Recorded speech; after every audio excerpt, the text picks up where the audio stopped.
আজকের প্রথম খবরটা হলো গরু চুরি কেলেঙ্কারির বিরুদ্ধে উত্তাল শ্রীভূমি তথা করিমগঞ্জ পুড়ল মন্ত্রীর কুশপুতুল। গরু চুরি বিতর্কে উত্তাল হয়ে উঠল করিমগঞ্জ। মন্ত্রীর কুশপুতুল দাহ করল কংগ্রেস।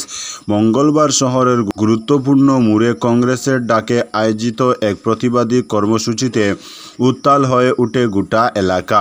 কংগ্রেস কর্মীরা মন্ত্রী জয়ন্তমল্ল বড়ুয়ার কুশপুতুল দাহ করে তীব্র প্রতিবাদ জানান। করিমগঞ্জের রাজপথে ব্যানার প্লেকার্ড হাতে শতাধিক যুব কংগ্রেস, এনএসইউআই এবং জেলা কংগ্রেসের কর্মীরা গর্জে উঠেন স্লোগানে গরু নেই টাকা নেই, দুর্নীতিবাজ সরকার চাই না স্লোগানে কাঁপিয়ে তুলেন এলাকা। জেলা সভাপতি রজত চক্রবর্তী বলেন, গরু বিতরণ প্রকল্পের আড়ালে কোটি কোটি টাকা লুপাট হয়েছে, যেটি সরাসরি জনগণের ট্যাক্সের টাকা থেকে এসেছে। তিনি বলেন, অসমের কলঙ্ক, সরকারি অনুদান নিয়ে গরু কেনার নাম করে মন্ত্রীর পত্নীর নামে কোটি টাকা লুট হয়েছে। সাধারণ মানুষের সঙ্গে এই প্রতারণা আর সহ্য করা হবে না। কংগ্রেসের পক্ষ থেকে দাবি করা হয়েছে অবিলম্বে নিরপেক্ষ তদন্ত শুরু করতে হবে এবং মন্ত্রীর পরিবারের সংশ্লিষ্ট ব্যক্তিদের জবাবদিহির আওতায় আনতে হবে। ঘটনাস্থলে পুলিশই উপস্থিত ছিল চোখে পড়ার মতো। যদিও পুরো কর্মসূচি ছিল শান্তিপূর্ণ, তবে উত্তেজনা ছিল তুঙ্গে। আইন শৃঙ্খলা বজায় রাখতে অতিরিক্ত বাহিনী মোতায়েন করা হয়। এদিনের প্রতিবাদী কর্মসূচিতে উপস্থিত ছিলেন জেলা কংগ্রেসের উপসভাপতি বিশ্বজিৎ ঘোষ, সাধারণ সম্পাদক শাহাদত হোসেন স্বপন, আব্দুল ওয়ারিস, নাসির উদ্দিন, বিকি কুরি, হুসেন আহমেদ প্রমুখ।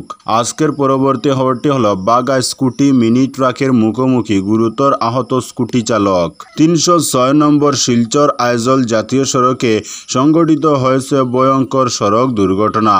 স্কুটি ও টাটা ইন্ট্রা মিনি ট্রাকের মুখোমুখি সংঘর্ষে গুরুতর আহত হয়েছেন স্কুটি চালক। দুর্ঘটনাটি সংঘটিত হয়েছে মঙ্গলবার দুপুর 11:30 নাগাদ।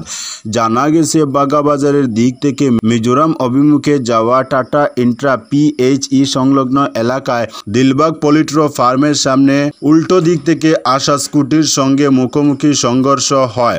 সংঘর্ষের তীব্রতা এতটুকু ছিল, স্কুটি আরোহী যুবক কয়েক ফুট ছিটকে গিয়ে সড়কের উপর পড়েন। দুমড়ে মুচড়ে যায় স্কুটি। স্থানীয় মানুষ তাৎক্ষণিক আহত যুবককে উদ্ধার করে দলাই প্রাথমিক স্বাস্থ্য কেন্দ্রে নিয়ে যান। আঘাত গুরুতর হওয়ায় সেখান থেকে শিলচর মেডিকেল কলেজ ও হাসপাতালে স্থানান্তর করা হয়েছে। দুর্ঘটনার পর চালক পালিয়ে যায়। স্কুটি চালক যুবক দক্ষিণ দলাইয়ের লোকনাথপুর গ্রামের বছর 18 রাজু আহমেদ বলে জানা গেছে। আজকের পরবর্তী খবরটি হলো বোলেরো গাড়ির চাকায় পিষ্ট যুবক শোকাহত সলগই। বোলেরো পিকআপ ভ্যানের চাকার চাপায় মর্মান্তিক মৃত্যু হলো এক যুবকের। মর্মান্তিক দুর্ঘটনাটি ঘটেছে বাজারিছড়া থানা অধীন সলগই জিপির 11 নম্বর লাইনে।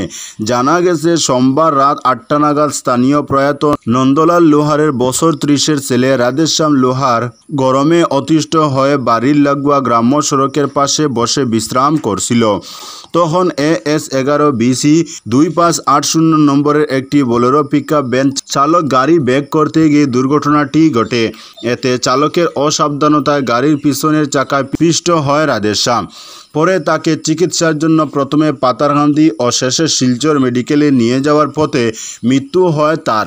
খবর পেয়ে রাতেই তদন্তের নামে বাজারিছড়া পুলিশ। মঙ্গলবার সকালে থানার এসআই প্রভাকর চৌধুরী মৃতদেহ উদ্ধার করে সার্কেল অফিসারের মাধ্যমে এনকোয়েস্ট শেষে ময়নাতদন্তের জন্য জেলা সদর হাসপাতালে পাঠান। জানা গেছে, ঘটনার পর ঘাতক গাড়ি ও চালক পুলিশের হেফাজতে রয়েছে। মৃতের মা সহ এক ভাই রয়েছেন। এমন ঘটনার শোকের ছায়া নেমে আসে বৃহত্তর এলাকায়। আজকের পরবর্তী খবরটি হলো এয়ারটেল কোম্পানির লোগো লাগানো গাড়ি থেকে 6 কোটি টাকার হেরোইন উদ্ধার, 3 জন গ্রেফতার। শ্রীভূমি তথা করিমগঞ্জ জেলা সিনিয়র পুলিশ সুপার পার্থ প্রতিম দাসের নেতৃত্বে সোমবার নিলামবাজার থানার অন্তর্গত লালপুল এলাকায় এক অভিযান চালিয়ে বিপুল পরিমাণ মাদকদ্রব্য উদ্ধার করেছে। পুলিশের দাবি, উদ্ধার হওয়া হেরোইনের বাজার মূল্য প্রায় 6 কোটি টাকা। এই অভিযানে 3 জনকে গ্রেফতার করা হয়েছে, যাদের মধ্যে একজন বেসরকারি টেলিকম সংস্থা এয়ারটেলের একজন ইঞ্জিনিয়ার বলে জানা গেছে। পুলিশের গোপন সূত্র থেকে পাওয়া তথ্যের ভিত্তিতে করিমগঞ্জ জেলার পুলিশ সুপার সুপার পার্থ প্রতিম দাসের নেতৃত্বে মিজোরামের চম্পাই থেকে আসা একটি বোলেরো গাড়ি, যেটির নম্বর ছিল TR01M2262 তল্লাশি চালানো হয়। তল্লাশির সময় গাড়ির দরজার ভেতরে বিশেষভাবে লুকানো অবস্থায় পাওয়া যায় ৭৬টি সাবান কেস ভরা সন্দেহজনক বস্তু। পরীক্ষার পর তা হেরোইন বলে নিশ্চিত করা হয়।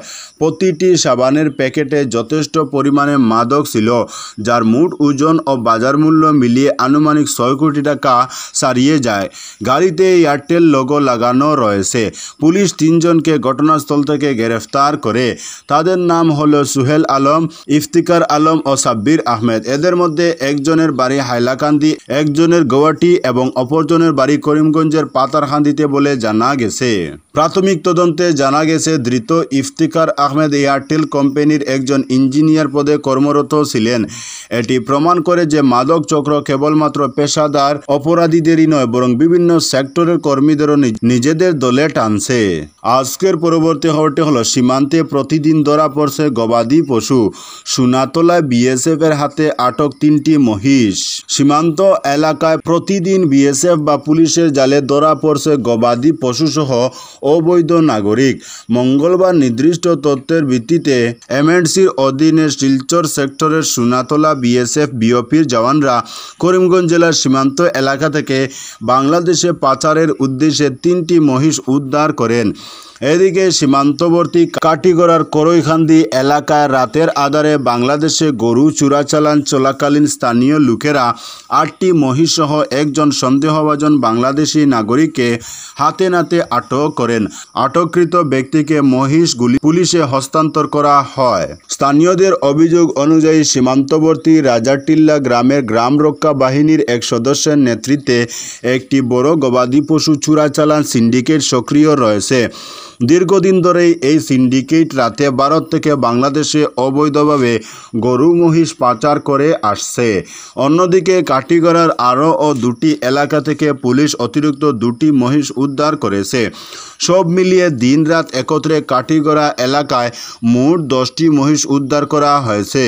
আজকের পরবর্তী খবরটি হলো হজরত মুহাম্মদ সাল্লাল্লাহু আলাইহি ওয়াসাল্লাম ও হজরত মুসা আলাইহিসসালামের ছবি ব্যঙ্গচিত্র, গ্রেফতার 4 কার্টুনিস্ট। তুরস্কে নবী সাল্লাল্লাহু আলাইহি ওয়াসাল্লামকে নিয়ে ব্যঙ্গচিত্র আকার অভিযোগ ঘিরে চরম উত্তেজনার সৃষ্টি হয়েছে। ইসলাম ধর্মের প্রবর্তক হজরত মুহাম্মদ সাল্লাল্লাহু আলাইহি ওয়াসাল্লাম এবং ইহুদি ধর্মের প্রবর্তক হজরত মুসা আলাইহিসসালামের ছবি ব্যঙ্গচিত্রে উপস্থাপন করার অভিযোগে দেশটির পুলিশ 4 কার্টুনিস্টকে গ্রেফতার করেছে। সোমবার এই গ্রেফতারের ঘটনা ঘটে তুরস্কের ইস্তাম্বুল শহরে। বিষয়টি দেশ জুড়ে তীব্র প্রতিক্রিয়ার জন্ম দিয়েছে এবং তীব্র বিতর্ক তৈরি হয়েছে মত প্রকাশের স্বাধীনতা বনাম ধর্মীয় অনুভূতির সীমা নিয়ে। ঘটনাটি ঘটে একটি জনপ্রিয় রাজনৈতিক ব্যঙ্গচিত্র সাময়িকী লেমানের সর্বশেষ সংখ্যায় প্রকাশিত একটি কার্টুনিস্টকে কেন্দ্র করে। সেখানে দেখা যায় এক মুসলিম ও এক ইহুদি ব্যক্তি একে অপরের সঙ্গে হাত মেলাচ্ছেন আর তাদের পায়ের নিচে থেকে বোমা পড়ছে। উভয়ের পিঠে রয়েছে পাখা, মাথার উপর আলোকচক্র। মুসলিম ব্যক্তির নাম লেখা হয়েছে মুহাম্মদ, যা অনেকের কাছে হজরত মুহাম্মদ সাল্লাল্লাহু আলাইহি ওয়াসাল্লামকে নির্দেশ করে বলেই প্রতীয়মান হয়। কার্টুনটি প্রকাশের পরপরই সামাজিক মাধ্যমে এটি ভাইরাল হয়ে পড়ে এবং দেশ জুড়ে তীব্র ক্ষোভের সৃষ্টি হয়। এই ঘটনাকে কেন্দ্র করে সোমবার তুরস্কের প্রধান পর্যটন এলাকায় শত শত মানুষ বিক্ষোভে অংশ নেন। তারা আল্লাহু আকবার স্লোগান দিয়ে লেমান পত্রিকার বিরুদ্ধে কঠোর শাস্তির দাবি জানান। বিক্ষোভকারীরা বলেন, এ ধরনের ব্যঙ্গচিত্র ধর্মীয় অনুভূতিতে আঘাত এবং একে কোনোভাবে বাক স্বাধীনতা বলা যায় না। তারা ইসলামী শরিয়া আইনের আয়তায় সংশ্লিষ্টদের বিচার দাবি করেন। আজকের পরবর্তী খবরটি হলো একাধিক হোটেলে পুলিশের অভিযান, বাজেয়াপ্ত নিষিদ্ধ মাংস, আটক 5 জন। আসাম পুলিশ রাজ্যের বিভিন্ন স্থানে নিষিদ্ধ মাংসের বিরুদ্ধে একটি ব্যাপক অভিযান শুরু করেছে। এই প্রচেষ্টার অংশ হিসেবে পুলিশ কুকরাঝারের ফকিরাগ্রাম, জয়পুর এবং কুকরাঝার শহরে মসজিদ রোডে 4টি হোটেলে অভিযান চালিয়ে নিষিদ্ধ মাংস বাজেয়াপ্ত করেছে। কুকরাঝারের মসজিদের কাছে পুলিশ মসজিদ রোডের 4টি হোটেলে মুসলিম হোটেল, দাদাজি হোটেল, আলিফ হোটেল এবং আমিরবাই হোটেলে অভিযান চালিয়ে প্রায় 10 কিলোগ্রাম নিষিদ্ধ মাংস বাজেয়াপ্ত করেছে। এই হোটেলগুলিতে নিষিদ্ধ মাংসের অবাধ বিক্রির অভিযোগ দীর্ঘদিন ধরে উঠছিল, যা কোকরাঝার সদর পুলিশ স্টেশন থেকে মাত্র কয়েক কিলোমিটার দূরে অবস্থিত। মঙ্গলবার পুলিশ 4টি হোটেলে অভিযান চালিয়ে অবৈধ মাংস বাজেয়াপ্ত করে 4 জন মালিককে জিজ্ঞাসাবাদের জন্য আটক করেছে।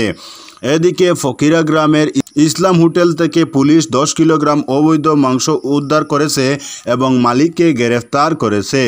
আজকের পরবর্তী খবরটি হলো তেলেঙ্গানার রাসায়নিক কারখানায় বিস্ফোরণে মৃতের সংখ্যা দাঁড়ালো 34।